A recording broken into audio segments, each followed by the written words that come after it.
இப்ப கூட உன்னை பார்த்துக்க அந்த வார்த்தை உன் வாயிலிருந்து வரல பாத்தியா? அவ்வளவுதான்.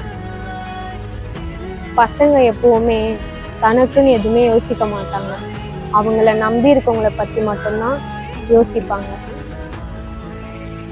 பசங்களுக்கு அவங்க பண்ற வேலை பிடிக்கலனாலும் அவன் ஃபேமிலிக்காக, அவன் லவ் பண்ற பொண்ணுக்காக அந்த வேலையை சகிச்சுக்கிட்டு என்னதான் கஷ்டம் இருந்தாலும் எந்த கஷ்டமும் இல்லாத மாதிரி ஒரு பொய்யான சிரிப்பை சிரிச்சுட்டு போயிடுவாங்க.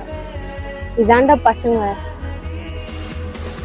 ஒரு பையன் அவன் ஃபேமிலிக்காக எந்த வேலையா இருந்தாலும் பரவாயில்லன்னு பார்த்து பார்த்து பண்றானா, அப்போ அவன் லவ் பண்ற பொண்ணை எப்படி பார்த்துப்பான்? நீ என்னை நல்லா பார்த்துப்ப. வா.